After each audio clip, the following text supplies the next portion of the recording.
Bab 1418 Sistem Perencana Utama. Astaga!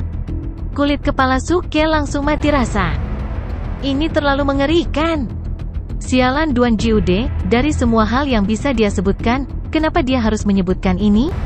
Ini pukulan fatal. Saya memiliki terlalu banyak orang kepercayaan wanita, dan saya tidak bisa berbuat apa-apa. Seperti kata pepatah, semakin besar kemampuan, semakin besar pula tanggung jawabnya. Bukankah normal jika pria tampan, luar biasa, dan menarik perhatian seperti saya disukai oleh beberapa gadis? Mungkinkah saya, orang suci yang bertindak tangguh, salah? Apa karena aku tidak setia? Apakah karena saya berinisiatif menggoda mereka? Ya. Tapi ini, bagaimanapun, adalah faktor yang tak tertahankan. Kehendak surga tidak bisa dilanggar.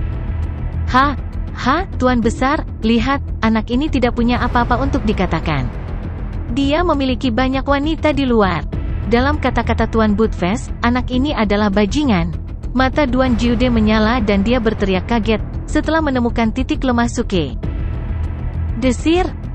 Suke jelas merasa bahwa sepasang mata di belakangnya menjadi lebih dingin. Dalam sekejap, tubuhnya bergetar. Dia memelototi Duan Jiude dan berteriak, "Duan Jiude, beraninya kamu? Beraninya kamu mengatakan omong kosong di sini? Hukuman apa yang pantas kamu terima?"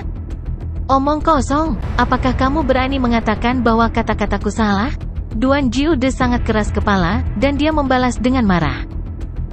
"Apa bedanya jika itu benar atau salah? Kamu begitu terobsesi dengan apa yang disebut benar atau salah, dan kamu benar-benar mengecewakanku." Suke menegurnya dengan tegas dan benar. Dia mengangkat tangannya dan menunjuk ke Duan Jiude, dan melanjutkan, "Yang lebih penting, cuaca hari ini sangat indah, sangat cocok untuk barbeque.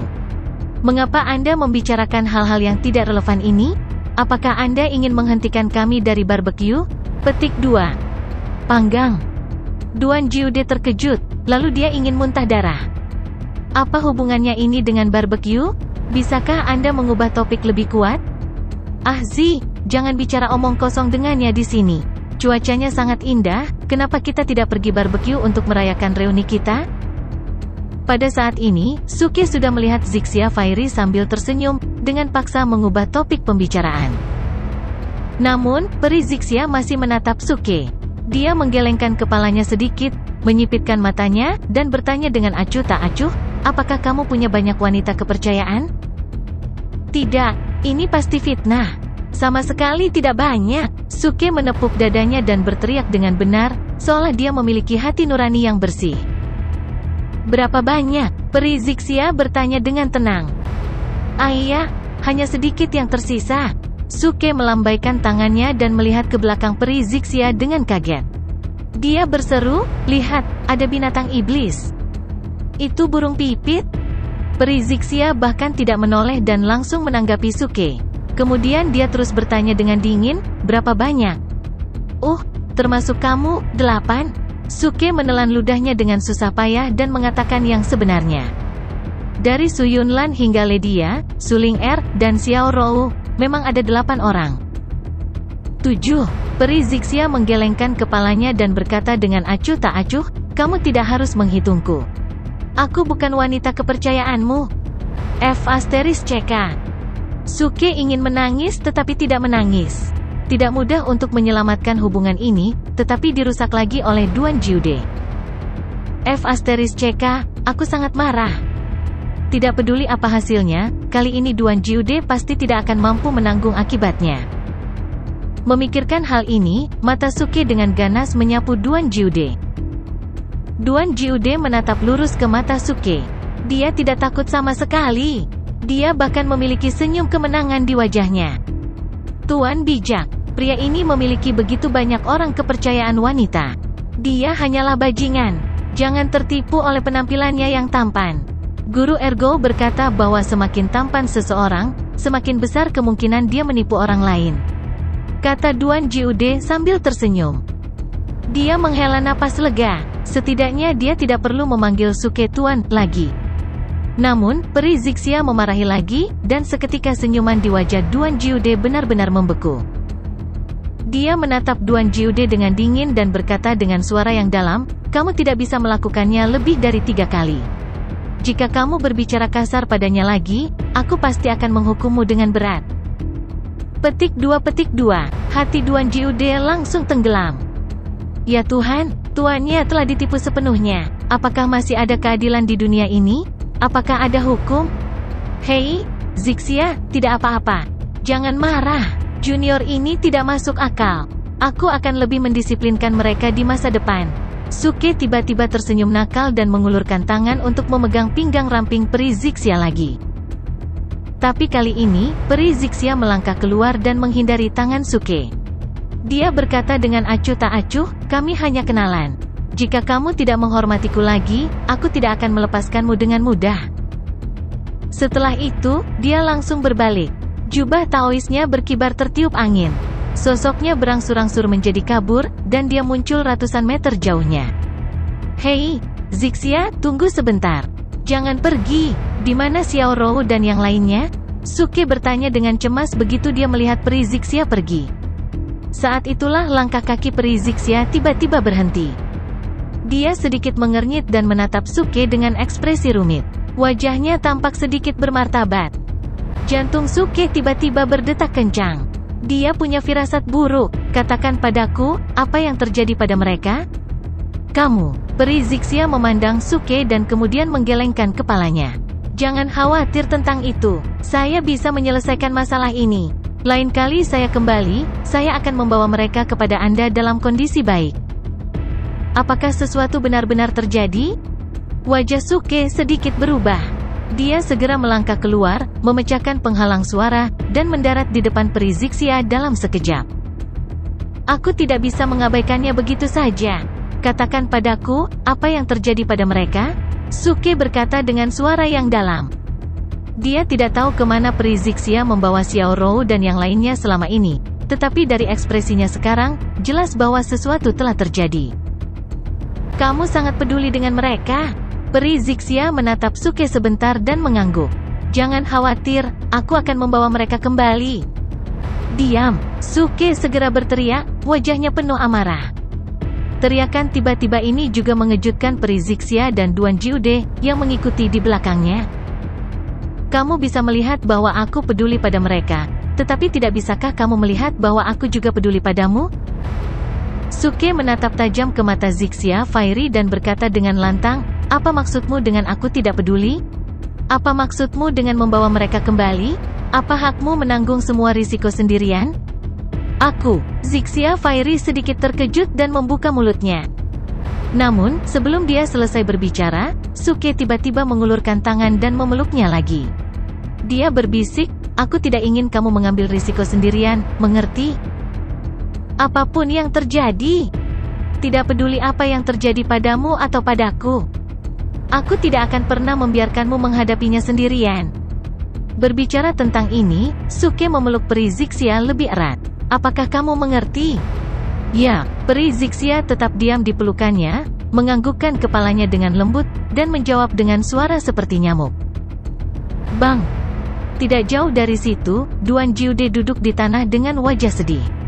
Dia hanya ingin mati. Sudah berakhir, sudah berakhir, sudah berakhir. Kali ini, saya benar-benar akan memiliki ayah guru yang baru. Petik 1. Mereka semua baik-baik saja sekarang, dan tidak ada yang terjadi pada mereka.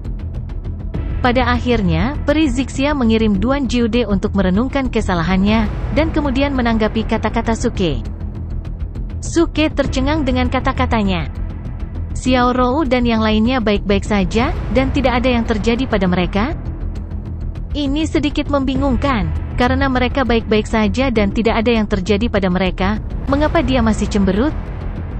Meskipun tidak dapat disangkal bahwa tidak peduli ekspresi apa yang dibuat peri Zixia, itu sangat indah.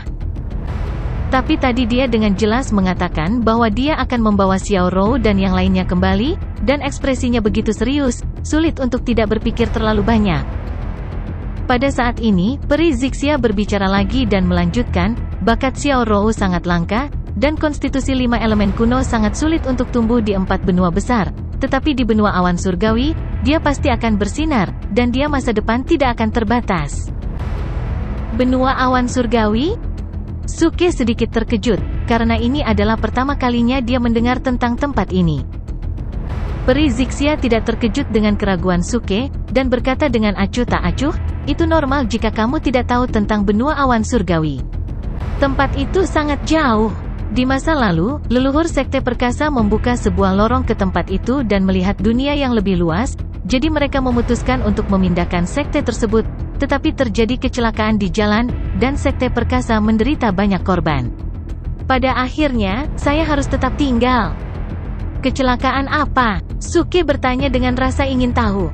Ini adalah pertanyaan yang dia miliki sejak lama. Namun, Peri Zixia hanya menggelengkan kepalanya sedikit dan berkata dengan lembut, itu hanya konflik kecil dengan sekte lain, tetapi pada akhirnya menyebabkan bencana besar, jadi jangan bicarakan itu. Yang ingin saya sampaikan sekarang adalah tentang Xiao Rou. Oke, silakan. Suke mengangguk dan tidak bertanya tentang apa yang terjadi di masa lalu. Lagi pula, itu tidak ada hubungannya dengan dia, dan hal terpenting saat ini adalah situasi Xiao Rou saat ini. Di masa lalu, saya membuka belenggu 4 benua besar, dan tanah misteri benua selatan juga dibuka, dan lorong dibuka kembali. Saya telah berjanji kepada leluhur bahwa saya akan membawa tanah misteri benua selatan. Tetapi saya tidak menyangka bahwa begitu lorong dibuka, seluruh negeri misteri akan dikirim, dan sudah terlambat untuk mengirim yang lain keluar. Peri Zixia mulai menceritakan asal-muasal dari apa yang telah terjadi. Dia membuka belenggu dan membuka kembali jalan dari Sekte Perkasa ke benua awan surgawi, tetapi saat jalan itu dibuka, dunia rahasia langsung ditransmisikan. Akibatnya, ketika dia tiba di benua awan surgawi, dia menemukan bahwa ada puluhan ribu ras dan raja surgawi. Seluruh benua dibagi dan dikendalikan oleh 4 kaisar langit. Peri Zixia dan yang lainnya diteleportasi ke sudut alam surgawi Yongzhen dari benua awan surgawi, yang merupakan alam surgawi yang diperintah oleh Kaisar Agung bernama Yongzhen. Klan manusia dan klan binatang iblis hidup berdampingan, dan kekuatan utama terbagi dengan jelas. Di sisi lain, Sekte Perkasa telah menderita korban yang tak terhitung jumlahnya. Hanya beberapa junior yang tersisa untuk mempertahankan sekte tersebut, berjuang di ambang kematian di bawah perlindungan pasukan kelas 2. Ini jelas di luar dugaan Peri Zixia. Itu juga di luar dugaan Suke. Benua awan langit, yang belum pernah kudengar, sebenarnya memiliki kaisar langit. Bukankah tempat itu bahkan lebih kuat daripada benua langit? Kata Suke dengan takjub. Kamu pernah ke benua surga? Peri Zixia juga memandang Suke dengan heran, lalu mengangguk. Jika kamu pernah ke benua surga, maka kamu harus tahu tentang keberadaan daftar universal. Daftar universal? Suke mengangguk dengan takjub. Dia telah mendengar tentang daftar universal dari Budfest dan Duan Jiude, tetapi setelah pergi ke benua surga, dia tidak memiliki kesempatan untuk berhubungan dengannya. Dikatakan bahwa di benua surga, daftar universal adalah ukuran kekuatan, dan lebih berwibawa daripada daftar tripod surgawi. Daftar universal adalah karya benua awan langit. Ada kekuatan yang berspesialisasi di area ini, dan telah menyebar ke benua langit.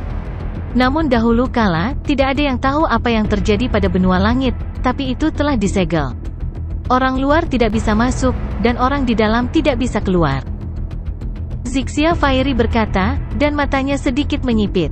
Tapi baru-baru ini, segel itu mulai dilonggarkan. Jika tidak ada kecelakaan, benua langit akan segera dibuka. Tunggu sebentar, jadi, apakah benua awan langit tidak jauh dari benua langit? Suke segera bertanya. Dia ingat bahwa seseorang pernah berkata bahwa benua surga bukanlah seluruh benua, dan ada dunia luas di pinggiran benua surga, tetapi tidak ada yang bisa keluar. Dan sekarang, kata-kata Peri Zixia langsung membuat Suke agak jelas. Benua surga mungkin hanya sebagian darinya yang telah disegel, dan benua sebenarnya jauh lebih dari sekadar benua surga. Ya, benua surga dan benua awan surgawi memang tidak berjauhan, tetapi mereka tidak dapat melihat satu sama lain. Hanya kekuatan yang mengontrol daftar universal yang dapat memperoleh informasi dari pembudidaya benua surga dan memeringkatnya, tetapi saya tidak tahu bagaimana mereka melakukannya. Peri Zixia mengangguk. Jadi begitu, Suke mengangguk, dan wajahnya menjadi bermartabat, dan dia menghela nafas dalam hatinya. Tidak mudah untuk bergegas ke tahap surgawi dari surga yang merangkul segalanya, dan bahkan sebelum dia punya waktu, dia menemukan bahwa ada semua jenis kaisar surgawi dan raja surgawi di sekitar benua surga. Ini terlalu melelahkan. Setelah itu, peri Zixia kembali ke topik utama. Kedatangannya dengan cepat menarik perhatian kekuatan yang tak terhitung jumlahnya di daerah sekitarnya. Di sudut area campuran itu, para pemimpin dari semua jenis pasukan kelas 2 dan kelas 3 menatap peri Zixia, kagum dengan penampilan dan temperamennya. Namun, Nyonya Ya, Suyun Lan, dan yang lainnya, serta 3.000 pengawal Serakius yang dipimpin oleh Situ Haitang, semuanya menjadi beban saat itu. Bahkan banyak orang yang mendambakan kecantikan Lady Ya, Suyun Lan, dan yang lainnya. Meski ada banyak wanita cantik di dunia, sebagian besar wanita luar biasa memiliki latar belakang atau pelindung yang sesuai. Wanita luar biasa seperti itu tiba-tiba muncul di sudut area itu, dan latar belakangnya sangat lemah. Sulit untuk tidak tergoda. Oleh karena itu, peri Zixia harus mengambil tindakan. Dia membuka segelnya sendiri dan membunuh lusinan pembudidaya langit emas, serta beberapa surgawi Taiyi. Ini untuk sementara menghalangi semua orang dan memberi mereka waktu damai yang singkat. Namun dengan cara ini, kekuatan di belakang mereka yang terbunuh juga menjadi musuh bebuyutan peri Zixia dan kelompoknya. Tak terhitung ahli mulai mengincar mereka, dan bencana besar menimpa mereka. Kami melalui pertempuran berdarah. Kupikir kami akan mati di sana, tetapi Xiao Rou terbangun dari kultivasinya yang tertutup dan menyelamatkan kami. Zixia Fairy berkata, wajahnya masih tanpa ekspresi. Tapi dari nadanya, jelas bahwa dia masih marah. Kemudian, dia menggambarkan keadaan kebangkitan Xiao Rou. Itu sangat kuat, dan konstitusi 5 elemen kuno telah menyebabkan fenomena aneh di langit dan bumi. Lampu warna-warni jatuh dari langit, dan bahkan ada ilusi Immortal Phoenixes dan True Dragons bolak-balik di langit, seolah-olah mereka menyambut kebangkitan Xiao Rou. Fenomena aneh seperti itu juga mengejutkan semua orang yang hadir, dan Xiao Rou menjadi pusat perhatian semua orang. Apa yang terjadi setelah itu? Suke tampak sedikit pahit. Dia sangat tertekan. Xiao Rou bisa memiliki bakat yang begitu kuat setelah bangun, sebagian besar karena transformasi sistem, yang juga merupakan hal yang sangat membahagiakan. Tapi ketika dia terbangun, begitu banyak orang melihatnya, yang mungkin bukan hal yang baik.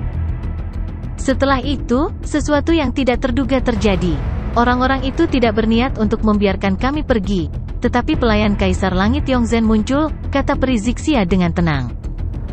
Pelayan Kaisar Langit, Suke tiba-tiba terdiam. Xiao Rou telah menjadi sasaran Kaisar Surgawi, yang bukanlah kabar baik. Jangan khawatir, Kaisar Langit Yongzhen hanya menyukai bakatnya dan ingin mengolahnya. Sekarang dia juga menjalani kehidupan yang baik, termasuk beberapa orang kepercayaanmu. Mereka juga diberkati, dilindungi, dan memiliki banyak sumber daya kultivasi. Berbicara tentang ini, peri Zixia sedikit mengerutkan bibirnya dan melanjutkan, tapi jiwa ilahi Xiao Rou tampaknya memiliki masalah. Dia tidak dapat mengingat masa lalu, dan dia tidak dapat mengingat keberadaanmu. Xiao Rou kehilangan ingatannya? Wajah Suke penuh dengan kengerian. Matanya membelalak tak percaya. Bagaimana dia bisa kehilangan ingatannya tanpa alasan? Apakah dia melupakan semua yang terjadi tahun itu? Kehilangan ingatan, bisa dibilang begitu. Peri Zixia berpikir sejenak dan mengangguk. Apa yang sedang terjadi? Suke masih sangat bingung. Dia benar-benar tidak tahu mengapa tiba-tiba ada kehilangan ingatan melodramatis seperti di drama Korea. Jika ini film atau novel, dia mungkin akan membunuh penulis skenario atau pengarangnya. Pasti ada yang salah dengan jiwa ilahinya. Peri Zixia merenung sejenak dan berkata dengan lembut, aku mengenalnya dengan baik. Dia awalnya manusia dan terbunuh. Tapi kamu menggunakan rumput akar spiritual 5 elemen untuk membangkitkannya dan mencapai tubuh 5 elemen kuno. Meskipun situasi ini sangat aneh, kamu melakukannya. Kamu pasti menggunakan suatu metode rahasia, kan? Berbicara tentang ini, peri Zixia memandang Suke dengan aneh dan melanjutkan, tapi mungkin ada kekurangan dalam metodemu. Ketika Xiao Rou terbunuh, jiwanya sudah mulai menghilang. Meskipun kamu menyelamatkan jiwanya, kamu pasti salah satunya, langkah terlambat. Beberapa jiwa ilahinya menghilang dan Anda tidak mengumpulkannya tepat waktu. Saya khawatir inilah alasan mengapa dia kehilangan bagian dari ingatannya itu. Maksudmu sebagian dari jiwa ilahinya menghilang? Ini, sepertinya sangat tidak mungkin. Suke mengerutkan kening, tetapi segera terdiam. Ketika Xiao Rou meninggal di pelukannya, dia benar-benar tidak bisa mengumpulkan jiwa Xiao Rou tepat waktu. Di satu sisi, dia tidak tahu bahwa ada metode kebangkitan seperti itu pada saat itu. Di sisi lain, dia ingin membalas dendam. Dalam perjalanan ke Sekte Roh Jatuh bersama Xiao Rou, dia menerima perintah sistem dan ditukar dengan pagoda jiwa untuk melindungi jiwa Xiao Rou. Sekarang mendengar kata-kata peri Zixia, Suke mengingat adegan itu dan masih merasa sedikit sedih. Mungkin pada saat itulah jiwa Xiao Rou sedikit menghilang, tetapi kultivasinya rendah pada saat itu, jadi dia tidak menyadarinya. Ini, apakah ada cara untuk menyimpannya? Suke menatap peri Zixia dan tersenyum pahit. Jika Xiao Rou telah melupakan pembunuhan desa Pansan, itu bukanlah hal yang buruk. Setidaknya dia tidak memiliki ingatan itu, jadi dia tidak terlalu trauma. Tapi dia bahkan melupakan Suke, yang membuat Suke sulit untuk menerimanya. Metodenya sangat sulit sehingga aku tidak tahu harus mulai dari mana. Mungkin semacam metode untuk memanggil jiwa? Peri Zixia sedikit mengernyit dan menggelengkan kepalanya. Maksudnya, dia tahu atau mendengar beberapa metode, tetapi metode itu tampaknya tidak dapat diandalkan, dan metode itu sangat sulit sehingga dia tidak dapat menjelaskannya kepada Susuke. Bahkan jika itu sulit, aku harus melakukannya, Suke berkata dengan tegas. Peri Zixia melirik Suke dan berkata dengan acuh tak acuh, maksudku, aku tidak tahu metodenya, tapi aku yakin ada cara untuk memanggil jiwa di dunia ini, tapi aku tidak tahu di mana dan bagaimana caranya. Lakukan. Aku mengerti, tapi meski begitu, aku harus melakukannya. Suke mengangguk. Aku belum selesai. Peri Zixia mengerutkan bibirnya dan ragu-ragu, dari sudut pandangku, atau dari sudut pandang Kaisar Abadi, kondisi Xiao Rou saat ini adalah yang paling sempurna. Fisiknya sangat istimewa. Meskipun dia kehilangan sedikit jiwanya, setelah kelahirannya kembali, itu berarti jiwanya telah lengkap, dan bagian yang hilang telah menjadi dapat disingkirkan. Apa artinya? Suke mengerutkan kening. Artinya jika dia menemukan kembali bagian yang hilang dari ingatannya, dia juga akan menghadapi lebih banyak pikiran yang mengganggu. Seperti yang baru saja saya katakan, tubuh 5 elemen kuno sangat istimewa, dan mudah untuk menghasilkan iblis dalam. Begitu ada gangguan pikiran, itu akan sangat buruk untuk kultivasinya di masa depan. Peri Zixia menjawab dengan acuh tak acuh. Ini adalah ide yang sangat rasional, meskipun tidak memiliki perasaan manusia, tetapi untuk Xiao Rou, itu memang yang terbaik. Suke juga tertegun dan terdiam. Jika itu bagus untuk Xiao Rou, maka dia secara alami tidak akan terlalu terikat padanya. Terkadang, amnesia bukanlah hal yang buruk. Saat aku melihatnya, aku akan membiarkan dia memilih sendiri. Apapun yang dia pilih, aku akan melakukan apa yang dia inginkan. Akhirnya, Suke berkata dengan suara rendah. Dia tidak ingin membuat keputusan ini untuk Xiao Rou. Apakah dia ingin memulihkan ingatannya atau tidak, itu terserah Xiao Rou, bahkan jika dia sekarang dalam keadaan amnesia. Baik, Peri Zixia mengangguk. Kemudian, mereka berdua terdiam dan berdiri bersama dengan tenang. Setelah beberapa napas, Peri Zixia memandang Suke lagi dan berkata, di Tanah Misteri Benua Selatan, kamu memiliki 6 orang kepercayaan, jadi sekarang kamu di sini, siapa orang kepercayaan lainnya? Wanita yang bermarga Liu, petik 2. Kulit kepala Suke mati rasa, dan dia merasakan hawa dingin di punggungnya. Pada saat yang sama, dia juga bingung. Ada 6 orang kepercayaan di Tanah Misteri Benua Selatan? Tidak, dari mana ke-6-nya berasal? Tunggu dulu, kamu salah paham. Tidak semua wanita berhubungan denganku. Suke buru-buru menjelaskan. Sebagai contoh, Zixia Fairy memiringkan kepalanya sedikit dan menatap Suke dengan tenang. 6 yang kamu bicarakan adalah Xiao Rou, Su Yunlan, Ledia, Su Ling Er, Su Xiaoqi, dan Situ Haitang, kan?